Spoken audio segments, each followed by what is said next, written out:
স্কেটলসের আজকের গল্পটি কিন্তু সকল বয়সের শ্রোতাদের জন্য নয়। গল্পটি কঠোরভাবে প্রাপ্ত মনস্কদের জন্য। নমস্কার সকলকে, আমি শ্রীরূপ রয়েছি তোমাদের সঙ্গে। স্কেটলসের আরও নতুন একটি গল্পে তোমাদের সকলকে স্বাগত জানাই। স্কেটলসে তোমরা আজকে যারা নতুনরা রয়েছো, তোমরা কিন্তু এক্ষুনি আমার চ্যানেলটা সাবস্ক্রাইব করে নাও। আর যারা রেগুলার লিসনাররা রয়েছো, তারা এক্ষুনি আমার আজকের গল্পের ভিডিওটাকে একটা লাইক করে ফেলো। স্কেটলসে তোমাদের জন্য আমি আজকে একটা স্পেশাল গল্প নিয়ে এসেছি। প্রায় 3.5 বছরের বেশি সময় হতে চলল আমি স্কেটলসে তোমাদের এতদিন বিভিন্ন ধরনের গল্প শুনিয়েছি, কিন্তু আজকে স্কেটলসে তোমাদের যে গল্পটা আমি শোনাবো সেটা আমার এতদিনের কেরিয়ারের সবচেয়ে ডার্কেস্ট গল্প হতে চলেছে। স্কেটলসে আজকে তোমরা শুনবে অভিক সরকারের লেখা দাগ। তবে আজকের গল্পে যাওয়ার আগে আমি স্কেটলসের এর আগের গল্প দেবদাসীতে তোমাদের করা কিছু কমেন্টে যাচ্ছি। তুলি ব্যানার্জি লিখছে, দারুণ গল্প, আর আপনার ভয়েসটাও খুব সুন্দর, খুব ভালো লাগলো। দেবিকা লিখছে, হাই, আমি দেবিকা। এই গল্পটা শুনলাম বেনারস থেকে। একটা অসাধারণ গল্প, যেটার ভেতরে একটা প্রাচীন কুৎসিত প্রথাকে বর্তমান প্রজন্মের সামনে তুলে ধরা হয়েছে। তারকনাথ চ্যাটার্জি লিখছে, আমার নাম তারকনাথ চ্যাটার্জি, আমি রাঁচি, ঝাড়খণ্ড থেকে তোমার গল্প শুনি। খুব সুন্দর লাগে দাদা তোমার গল্পগুলো। যত স্টেশনগুলো আছে তাদের থেকে তোমার গল্পগুলো পুরো আলাদা। আঁখি লিখছে, আপনার প্রায় অনেক গল্পই আমি শুনি। আমি কৃষ্ণনগর থেকে শুনছি। আপনার গল্প নিয়ে কোনো কথা হবে না, অনেক ভালো লাগে, বাট তেমন একটা কমেন্ট করি না। আমার নাম আঁখি শীল, আপনার মুখ থেকে শুনতে চাই। তো এগুলোই ছিল আজকের কমেন্ট। সবার সব কমেন্ট হয়তো আমি পড়তে পারলাম না, কিন্তু ডেফিনেটলি পরের গল্পে আমি তোমাদের বাকি কমেন্টও পড়ব। তোমরা আমার আজকের গল্পটা এখন এই মুহূর্তে কে কোথা থেকে শুনছো সেটা কিন্তু আমাকে এক্ষুনি কমেন্ট করে জানাও। আমার কিন্তু জেনে খুব ভালো লাগবে যে তোমরা কে কোথা থেকে আমার গল্প শুনছো। আর আমার সঙ্গে যদি তোমরা পার্সোনালি জুড়তে চাও, তাহলে অবশ্যই কিন্তু আমার ফেসবুকে চলে এসো। আমার ফেসবুক আইডি আমি ভিডিওর স্ক্রিনে দিয়ে রেখেছি, এছাড়া ভিডিওর ডিসক্রিপশন বক্সেও দেয়া আছে। তাহলে আর বেশি দেরি করছি না, শুরু করছি স্কেটলসের বিশেষ নিবেদন অভিক সরকারের লেখা দাগ।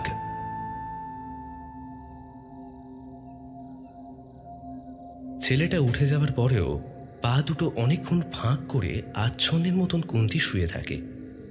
কুন্তি দুসাদ, মনে হচ্ছিল ওর সারা শরীরে কেউ যেন রোড রোলার চালিয়ে গেছে। থাই দুটো জমে পাথর হয়ে আছে। না তাকিয়েও মানুষ চোখে বুকে আর থাইয়ের ওপর জমাট বেঁধে থাকা কালশিটেগুলো স্পষ্ট দেখতে পায় কুন্তি। ওর এই 35 বছর বেবুষ্যে জীবনে শুকিয়ে যাওয়া চোখে অনেকদিন বাদে জল আসছিল ওর। পাশে পড়ে থাকা সায়াটা দিয়ে বুকের সামনে ধরে কোনো মতে উঠে বসে কুন্তি। ছেলেটা তখন সামনে দাঁড়িয়ে জাঙ্গিয়া পড়ছিল। কুন্তি উঠে বসেছে দেখে হাসতে হাসতে লিঙ্গটা একবার কুন্তির মুখের সামনে নাড়িয়ে নেয়। গুড়কার ছোপ লাগা দাঁতগুলো বার করে বলে, কুন্তির গা গুলিয়ে ওঠে, মুখ বিকৃত করে খিস্তি দেয়।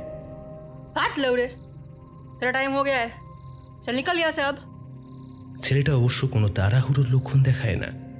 মুখে একটা তাচ্ছিল্যের, আনন্দের আর বিদ্রুপের জান্তব হাসিটা ঝুলিয়ে রেখে খ্যাক খ্যাক করে হাসতে হাসতেই প্যান্টটা গলিয়ে চেনটা টেনে নেয়, যেন এতক্ষণ ধরে টাকা দিয়ে ভাড়া নেওয়া এক টুকরো জ্যান্ত মাটিতে ইচ্ছে মতন নিজের পৌরুষ আর প্রতাপের পতাকা প্রথিত করতে পারার অসহ্য তৃপ্তিটাই আলগা তাচ্ছিল্যের মতন ওর মুখে লেগেছিল। কে বলবে একটা 18-19 বছরের ছোকরার অত দম?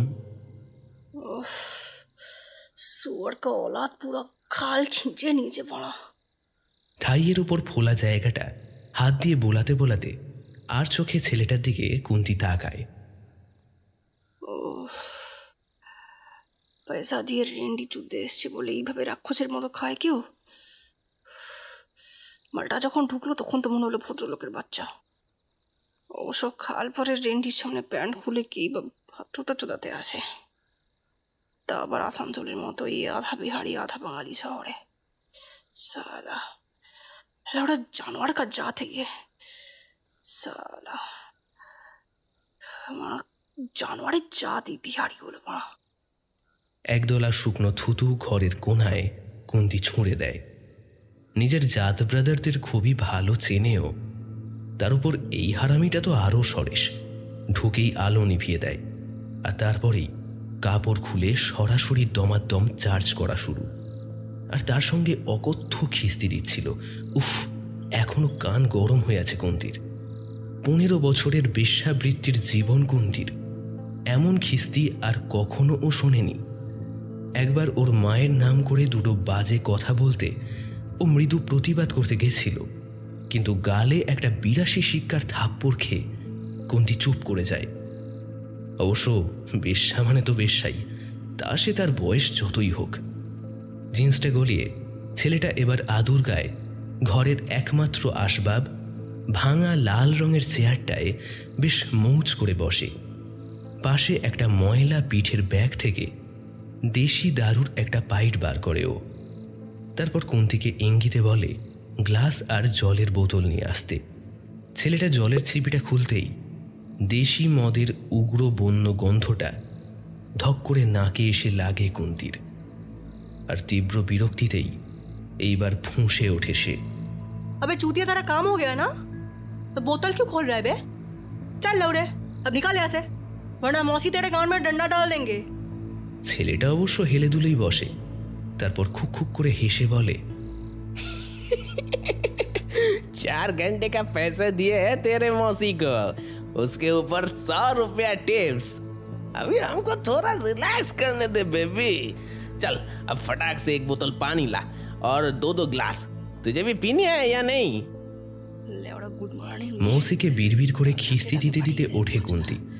সায়াটা গলিয়ে নেয়। জীর্ণ হয়ে যাওয়া ফাটা কাঁচুলিটা টেনে টুনে পড়ে ফেলে। नखरे देखो हरामजादे की। তারপর একটা গ্লাস আর প্লাস্টিকের বোতলে জল নিয়ে এসে বসে। প্রথম চুমুকটাই বুক আর গলা জ্বালিয়ে দেয় কুন্তির। একটা জ্বলন্ত আগ্নেয়গিরি যেন ওর কণ্ঠা জ্বালাতে জ্বালাতে ওর শুকনো বুকে নামতে থাকে। ओह, क्या जहरीली दारू लाए बे। ये रेल लाइन बस्तीर लक्ष्मीर बाल আছে নাকি? লক্ষ্মীও একসময় ওর মতোই লাইনওয়ালি ছিল। তারপর একদিন আসানসোলের বেতাজ বাদশাহ ইন্দর সিংয়ের সুনজরে পড়ে যায়। তারপর আর কি, কয়েকদিন ইন্দর সিংয়ের বাঁধা রাখেলগিরি। পরে বয়স হলে ইন্দারই ওকে এই ভাঁটিটা করে দেয়। তখন অবশ্য ইন্দার নতুন কবুতরি পেয়ে গেছে, নাজমিন বলে একটা ইউপির মেয়ে। লক্ষ্মী অবশ্য বেশি রাগ কারেনি। এমনি তো এই অঞ্চলে ইন্দর সিংয়ের সঙ্গে পাল্লা নিতে গেলে গাঁড়ের দম লাগে। তার উপর পোষা রাখেলের রিটায়ারমেন্ট সবসময় বড় জলদি হয়। নতুন পাখি পেলেই চিড়ে উড়। লক্ষ্মী বরং ওর ভাঁটির ধান্দাতেই জ্যাদা ধ্যান দিয়ে 2 হাতটা কামাতে থাকে। নর্মাল চুল্লুর সঙ্গে ব্যাটারির জল মিশিয়ে কি একটা মিক্সচার বানিয়েছে, নাম দিয়েছে ফুটুস।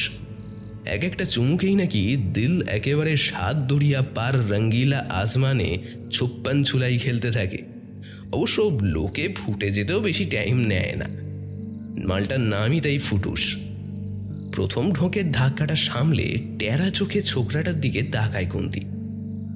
বয়সে 15 থেকে 16 বছর ছোটই হবে ছেলেটা ওর থেকে, কিন্তু অন্য একটা চিন্তা দ্রুত কুন্তির মাথায় খেলে যায়। এই 35-36 বছর বয়সে আর এই শুকনো রোগাভোগা চেহারায় আর তো কোনো বাবুও জোটাতে পারবে বলে মনে হচ্ছে না। কাপড় দেখে এই মালটাকে তো বেশ পয়সাওয়ালা ছেলে বলেই মনে হয়। ও কি একটু এক্সট্রা ছেনালি করে দেখবে, যদি একটা বাবু মিলে যায় ওর এই বয়সে? চিন্তাটা মাথায় খেলে যেতেই একটু সচকিত হয়ে ওঠে কুন্তি। ওদিকে ছেলেটাকে প্রথম ক্লাসেই তীব্র বেপথু মনে হয় ওর। চোখ সরু করে ছেলেটার নড়াচড়া লক্ষ্য করে ও। আহা, যদি হারামিটার ভালো লেগে যায় ওকে। না না না, ওকে পিছলে চলে যেতে দেওয়া চলবে না, কিছুতেই না। বহুদিন হয়ে গেল একটা বাঁধা বাবু নেই কুন্তির। বাঁধা বাবু ছাড়া বেশ্যার আর থাকেটাই বা কি? আর বেশ্যার শেষ জীবনের সম্বল বলতেই বা কি থাকে?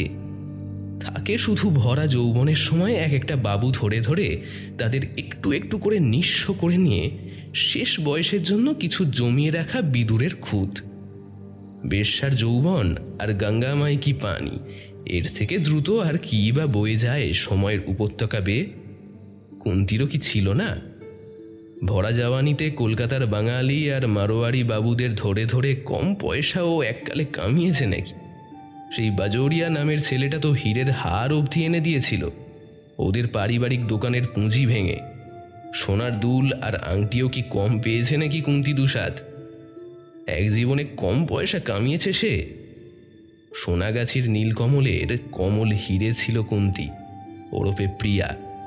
পুরো কলকাতা তার জওয়ানির নেশায় একদিন বুঁদ ছিল। গড়িয়া সে ডানলপ, শিলিগুড়ি সে খড়গপুর, রসিলা শৌকিন লোকজন এক ডাকে তাকে চিনত। তার বিছানা গরম করতে দিল্লি মুম্বাই থেকে ছুটে এসেছে লোক, এমনও হয়েছে কতবার। তখন ওর দাপট আর খুবসুরতি দুটোই একদম মাশাল্লাহ লাজবাব। ভেতরে একজনকে নিয়ে ঢুকেছে কুন্তি, আর বাইরে মৌসি আরও 2 কাস্টমারের সঙ্গে খোশ গল্প করছে। এমনটা চেনা ছবি ছিল ওর কোঠির বাইরে। তখন জোশ ছিল, জওয়ানিও ছিল, পয়সাও কামিয়েছে বেহাতাশা। এখন এই আসানসোল খালপাড়ের নোংরা রেন্ডি বস্তি দেখে সেসব দিন অলিক স্বপ্নের সোনালি বুদবুদ বলেই তার মনে হয়।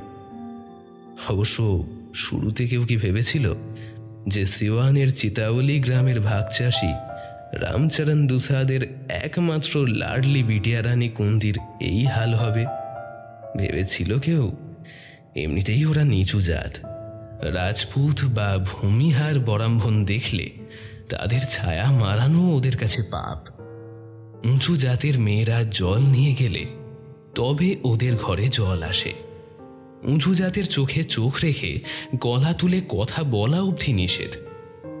এইরকম পরিবারে মেয়ে হয়ে জন্মানো যে কতটা অভিশাপের তা জানার জন্যে হাত গুনতে জানতে হয় না, চোখ কান খোলা রাখলেই তা বোঝা যায়। পুরো বিহারে আল্ট্রাসোনোগ্রাফি শুরু হয় পাটনায় আর সিওয়ানে। গাঁয়ের ডাক্তার সাহেব যেদিন মেশিন লাগিয়ে বললেন যে ওর বিবির একটা মেয়ে হবে, সেদিন তো ওদের ফ্যামিলিতে একটা গভীর দুঃখের ঝড় বয়ে গেছিল। রামচরণের মা তো এই বউকে ফের বাড়ি নিয়ে যেতেই তীব্র আপত্তি তুলেছিল। বংশের প্রথম বাচ্চাই মেয়ে, হায় হায় হায়, অমন বউয়ের মুখে নুড়ো জেলে দিতে হয় না? আর ধাইমা তো বাচ্চা নষ্ট করার জিনিস আনার অর্ডারও দিয়ে দিয়েছিল। হাজার হোক, সেই টাকাতেই তার পেট চলে কিনা। কিন্তু বাদ সাধল রামচরণ নিজে। তার নাকি খুব মেয়ের শখ। শুনে তো বাকি লোকেরা হয়রান। हाय दैया, तो का बंगाली बन गई बड़ा? हाँ, ये गांव का कलकत्ता समझ ले हुआ क्या? कलकत्ता में ये सब चले रे पागल। हाँ, लुके में हो ले वो ये लड़का होने जैसा खुशियां मनाए वहाँ पे। तपा धींगी धींगी में गुलाम मर्दानी का पर उपड़ा पहन के स्कूल कॉलेज वगैरह जाए और बहुत बेहाया पना करे बेड़ा। राम राम। কেউ যায় ওই কাজ করতে? নিহাত পক্ষে দুটো পয়সার জন্যে ও পাপ শহরে পড়ে থাকা। রামচরণ কি জানে না যে এই মেয়ে বড় হলে কি পরিমাণ দহেজ দিতে হবে পরে? ঠাকুর দেবেন্দ্র সিং এর অগুন্তি ভাগচাষীদের মধ্যে একটা ছোটা বেজাত ইনসানের এই জিদ দেখে গোটা দুসাদ সম্প্রদায় অবাক মেনে যায়। যেদিন শেষ গাঁওয়ালা বুড়ো মাথা নাড়তে নাড়তে উঠে যায়, তার ঠিক 5 মাস পরে ট্যাঁ ট্যাঁ করে ভূমিষ্ঠা হয় কুন্তি। বাপের অগাধ অপরিমেয় পেয়ারি বোধহয় কুন্তির মাথাটা বিগড়ে দেয়। তখন ধীরে হলেও গাঁও দেহাতে সেই ম্যাজিক বাক্স আসা শুরু করে দিয়েছে, যার নাম টেলিভিশন। বড়লোক প্রতিবেশীর বাড়িতে গিয়ে নিত্য টিভি দেখা তার অভ্যাসে দাঁড়িয়ে যায়। ক্রমশ টিভি, রেডিও আর যাবতীয় গ্রাম্য বিনোদনের এক অলিক মায়াবী টানে নিজেকে জড়িয়ে ফেলতে থাকে রামচরণ দুসাদের মেয়ে কুন্তি দুসাদ। শেষে একদিন বাল্যসখী দুলারি যেন নিয়তির রূপ ধরেই একদিন ওকে ডেকে নিয়ে যায় গাঁওয়ের ধনীতম জোদ্দার তুকারাম শুক্লার বাড়িতে। কোনো নতুন মেশিন নাকি মার্কেটে এসেছে, তাতে করে সেদিন শুক্লাজিদের বাড়িতে নাকি সিনেমা দেখানো হবে। সদ্য আগত দরজাওয়ালা ব্ল্যাক অ্যান্ড হোয়াইট টিভিতে। সেদিনই 1-2-3 দেখেও, এক কোণে জড়সড় আর 5টা নিচু জাতের বাচ্চা কাচ্চার সঙ্গে। কৈশোরেই যেন সেই লাস্যময় মাধুরী বিভঙ্গ তার চৈতন্যে গেঁথে দেয় বসন্তের কুহু নির্ঘোষ। কিন্তু সেই কুহুধ্বনি শুনেছিল আরেকজনও সেদিনই, তুকারাম শুক্লার ছোট ছেলে বিনোদ শুক্লা। তখন তার বয়স 21।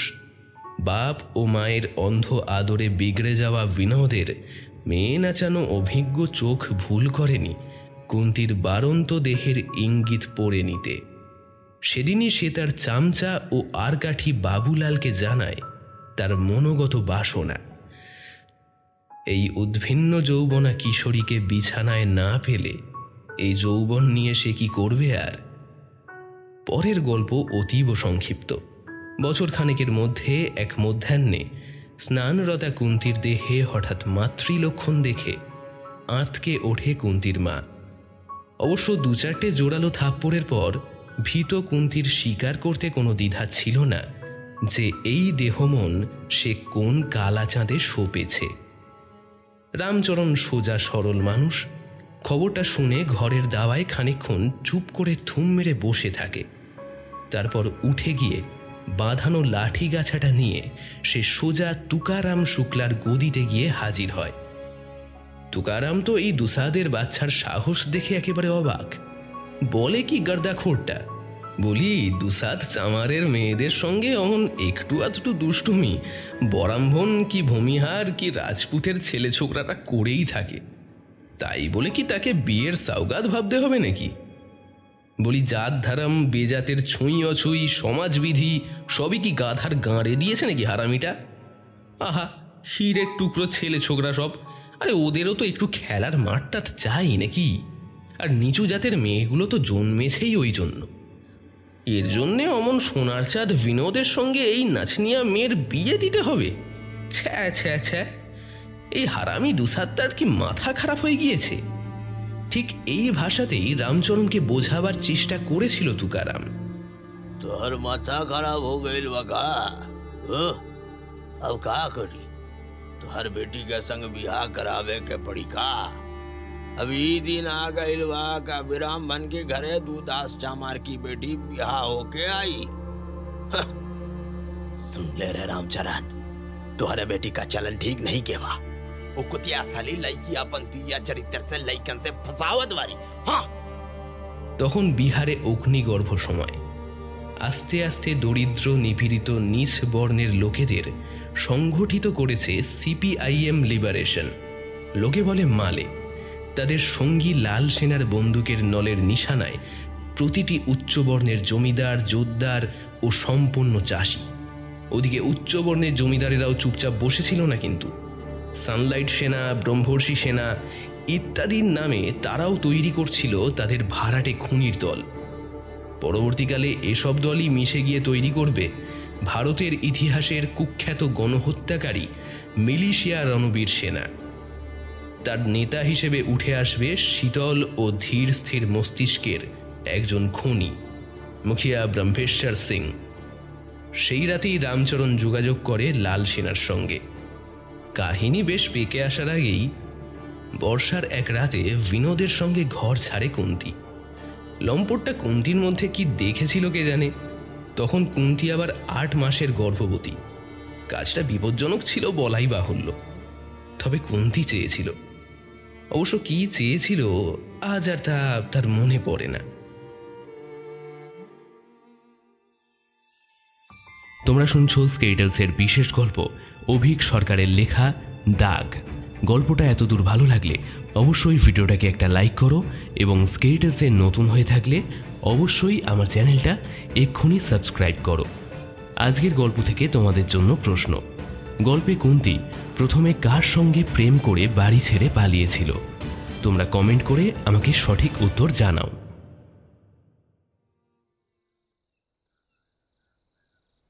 ছেলেটা এতক্ষণ নেশার ঘোরে কী সব যেন বকবক করে নিজের মনেই বলে যাচ্ছিল। মনে ছিল না কুন্তির। হাসি হাসি মুখে তাকিয়ে অঘরে নিজের কথাই সে ভেবে যাচ্ছিল খালি। চটকাটা ভাঙে ঘরের কোণে ওয়া ওয়া ডাকটা শুনে চমকে ওঠে ছেলেটা। हाँ? किसका रोने का आवाज है रे? कोई बच्चा बच्चा है का? বিরক্তি ও লজ্জায় মরে যাচ্ছিল কুন্তি। হারামিটা কেঁদে ওঠার আর সময় পেল না। এক রাশ বিব্রত ভাব আর অনেকটা ছেনালিগিরি মিশিয়ে সে বলে ওঠে, ये हमारा बिटिया है। अरे बाप रे, बच्ची को घर में सुला के रंडी बजी चल रही है। अबे कैसा माल है बे तू? हाँ? सारा रंडी। থাপ্পড়টা মারার জন্যে হাতটা নিষ্পিস করে উঠছিল কুন্তির, কিন্তু বহু কষ্টে নিজেকে সংযত করে সে। अरे लवर, अब क्या ही करे। अब इस 2 महीने के बच्चे को तो रास्ते में छोड़कर ये काम नहीं कर सकते ना। কাজের সময় ছোট বাচ্চা মৌসির কাছে রাখতে হলে নিজের বকরার ওপর এক্সট্রা নেয় মৌসি। কথাটা আর ভাঙে না সে। কুন্তি নিজেও কি একসময় চায়নি এই 2 মাসের রক্ত পুঁটুলিটাকে সত্যি সত্যি কলকাতার কোনো ডাস্টবিনে ফেলে দিতে? কি যে দেখেছিল সে সেই মুখার্জি বাবুর মধ্যে। আধ বুড়ি 35 বছরের রেন্ডিটাকে সংসারের স্বপ্ন দেখিয়েছিল তো ফিল্ম লাইনের মুখার্জি বাবুই। মৌসি থেকে শুরু করে পূজা, চম্পা, রামধানিয়া, এমনকি নেপালি মেয়েটা কি যেন নাম তার, জুন, সবাই কি কম বুঝিয়েছে ওকে? এতগুলো শুভানুদ্দাহীদের কথা উপেক্ষা করে এত বড় ভুলটা সে কিভাবে যে করল, এই কটা মাস সেই ভেবেই কেটেছে কুন্তির। কে জানে কলকাতা শহরের নামী বেশ্যা প্রিয়ার মনের কোনো একটা কোণে সিওয়ানের সেই চিউতালি গ্রামের সেই ছোট্ট কিশোরী কুন্তির সংসার করার ইচ্ছেটা কেন যে মরতে মরতেও মরেনি। বাচ্চার কান্নার শব্দটা ক্রমশই বাড়ছিল। স্পষ্টতই বিরক্তও হচ্ছিল ছেলেটা। अबे चुप करा ना उसको। ফাঁপড়ে পড়ল কুন্তি। বাচ্চাটা কেন চেঁচাচ্ছে স্পষ্ট বোঝেও। খিদে পেয়েছে ওর, কিন্তু এখন সামনে কাস্টমার বসিয়ে কি আর বুকের দুধ খাওয়ানো যায় তাকে? এদিকে আওয়াজ উত্তরোত্তর বাড়তেই থাকছে বাচ্চাটার। ভয় পেয়ে গেল কুন্তি। এই ছেলেটাও যদি হাত ফসকে যায়, হাতে একটা পয়সাও নেই ওর। এই বুড়ি বয়সে একটা বাঁধা বাবু থাকলে কগ্লাস খেয়েছে সে কথা খেয়াল ছিল না কুন্তির। মাথাটা তার আর কাজ করছিল না বিশেষ। অংশত মানসিক চাপে, অংশত লক্ষ্মীর ফুটুসের কল্যাণে। কি খেতে দেওয়া যায় এখন বাচ্চাটাকে, যাতে অন্তত খানিক্ষণের জন্য বাচ্চাটা চুপ করে যায়? কি আছে ওর হাতের কাছে? ভাবার জন্য আর বেশি সময় নেয়নি কুন্তি। ঘরের কোনায় রাখা কাঠের তাক হাতড়িয়ে বার করে আনে একটা ভারী পিতলের ঝিনুক। বিনোদের কিনে দেওয়া ঝিনুক। ওর না, ওদের অনাগত সন্তানের জন্য কেনা। আর সব বেঁচে খেয়েছে কুন্তি, কেবল মায়ার টানে এইটাই আর বেচতে পারেনি। শেষে স্খলিত পায়ে মদের বোতল থেকে সরাসরি সেই ঝিনুকে মদ ঢালে কুন্তি। তারপর সেই 2 মাসের শিশুটির ঠোঁট ফাঁক করে তার গলায় ঢেলে দেয় সেই অমৃত ধারা। পরে আরও এক চুমুক। চুপ করে যায় বাচ্চাটা। যাক, খানিক্ষণের জন্য নিশ্চিন্ত। দীর্ঘশ্বাস ফেলে এসে ফের চৌকিতে বসে কুন্তি। আর বসা মাত্রই খপ করে তার হাত ধরে ছেলেটা। তার চোখ মুখ দেখেই বোঝে কুন্তি ছেলেটা আর নিজের বসে নেই। জড়ানো গলায় সে বলে, बहुत बढ़िया माल है तू बेबी, बहुत बढ़िया माल है। कल फिर हम आएंगे।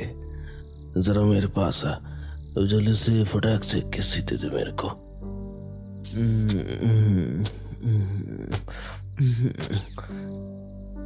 কামার তো বিড়ালের স্বর, ঠিক মুখার্জির বাচ্চাটার মতন।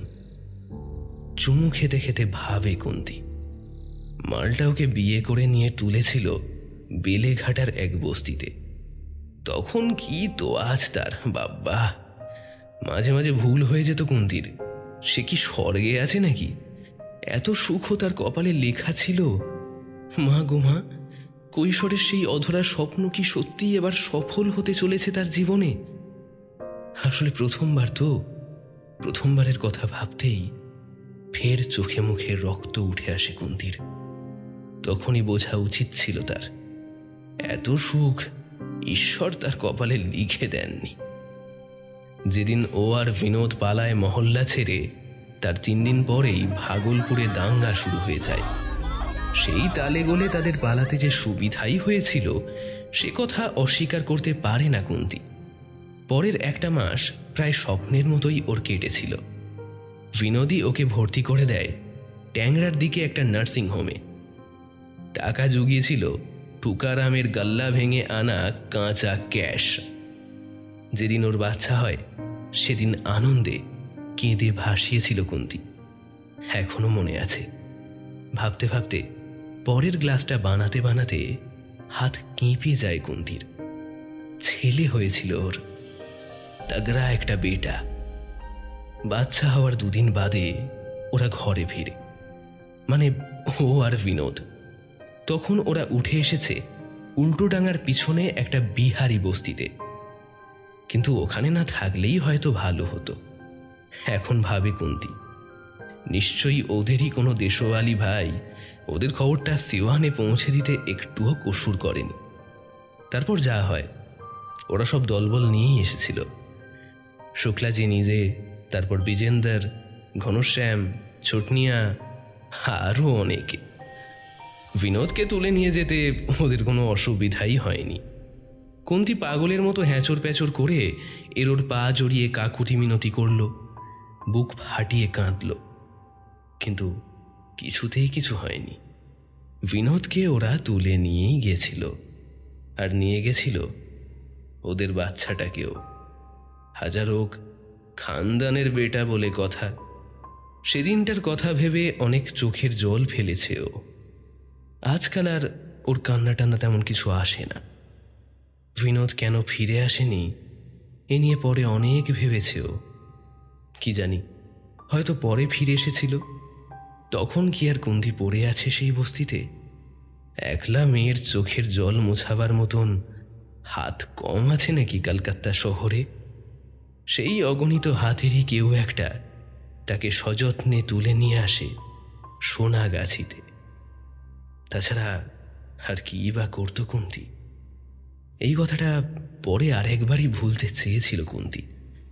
এই মাঝ বয়সে এসে ফের মা হওয়ার, সংসার করার শখটা যখন আবার চাগার দিয়েছিল তার, ওই শালা মুখার্জির বাচ্চাটার কথা শুনে।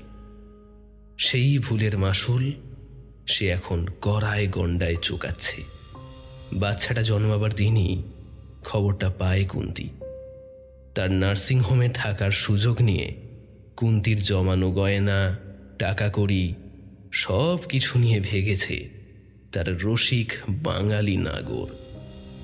ব্যাংকে টাকা জমানোর কথা কোনোদিনও ভাবেইনি সে। ফলে আজ সে সেই একই জায়গায় যেখানে 20 বছর আগে এক অভিশপ্ত দুপুরে সে দাঁড়িয়েছিল, উল্টোডাঙ্গার পেছনের বিহারি বস্তিতে, কপর্দক শূন্য অবস্থায়।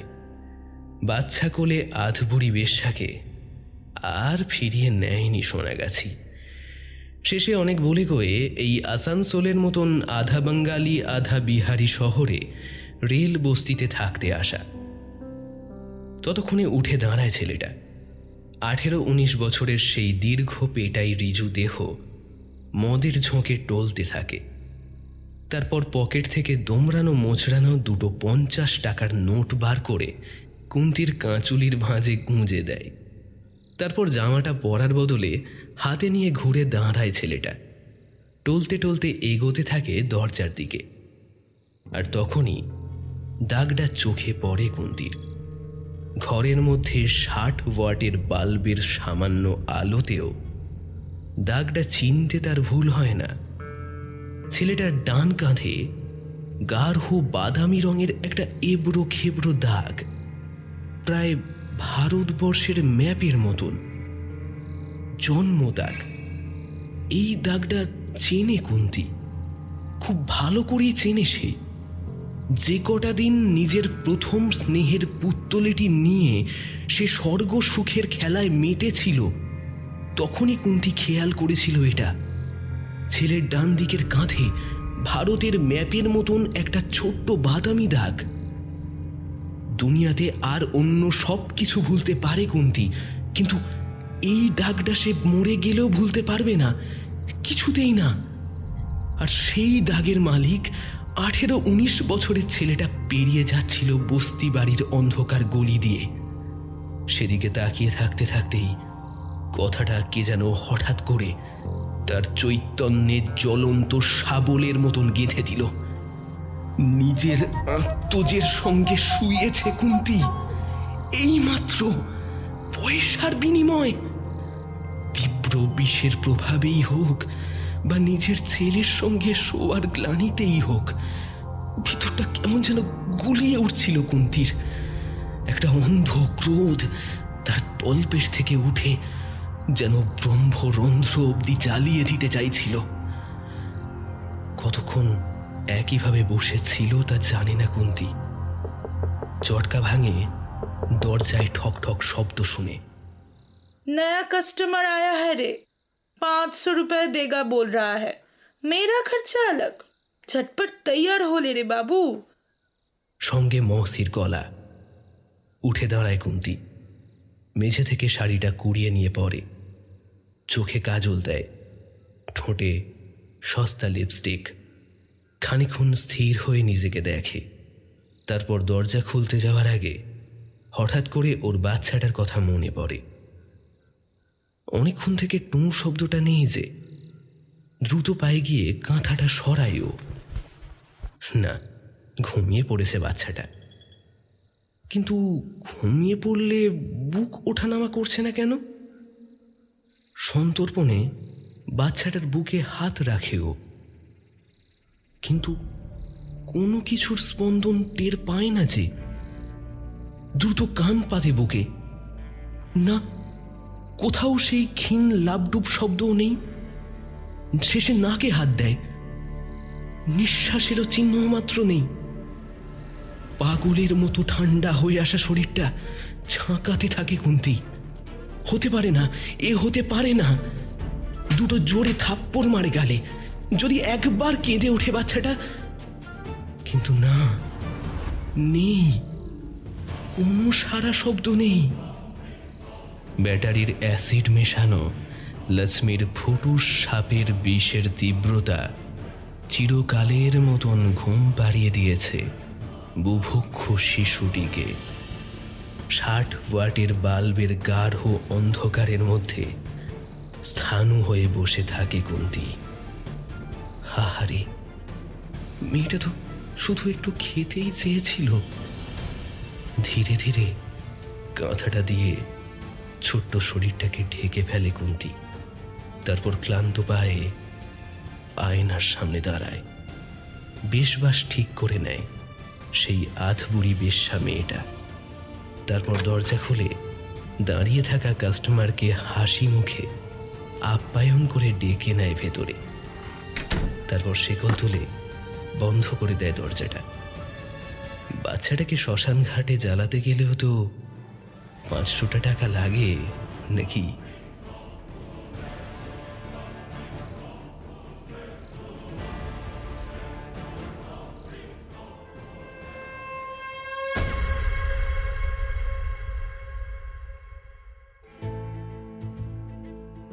শেষ হলো স্কেটলসের বিশেষ গল্প অভিক সরকারের লেখা দাগ। আজকের গল্পটা তোমরা কে কোথা থেকে শুনলে আমাকে এক্ষুনি কিন্তু কমেন্ট করে জানাও। গল্পটা ভালো লাগলে অবশ্যই কিন্তু ভিডিওটাকে একটা লাইক করো এবং বন্ধু বান্ধবদের সঙ্গেও শেয়ার করতে ভুলো না। এবং স্কেটলসে যদি তুমি নতুন হয়ে থাকো তাহলে এক্ষুনি এই রকম বিভিন্ন অডিও স্টোরি শোনার জন্য আমার চ্যানেলটা সাবস্ক্রাইব করো। আজকের গল্প রচনায় ছিলেন লেখক শ্রী অভিক সরকার, গল্প পাঠে ছিলাম আমি শ্রীরূপ, অন্যান্য বিভিন্ন ভূমিকায় ছিল কৌশিক, মহুয়া এবং আমি শ্রীরূপ। আজকের গল্পের সাউন্ড ডিজাইনে ছিল দেবদত্ত, গল্পের পোস্টার ডিজাইন এবং সমগ্র পরিকল্পনা ও পরিচালনায় আমি শ্রীরূপ। তাহলে আজকের মতন এখানেই শেষ করছি। খুব তাড়াতাড়ি তোমাদের জন্য আবার নতুন গল্প নিয়ে ফিরছি। ততক্ষণের জন্য তোমার মোবাইল স্ক্রিনে আসা ডান দিক বা বাম দিকের দুটো ভিডিওর মধ্যে যে কোনো একটায় ক্লিক করো।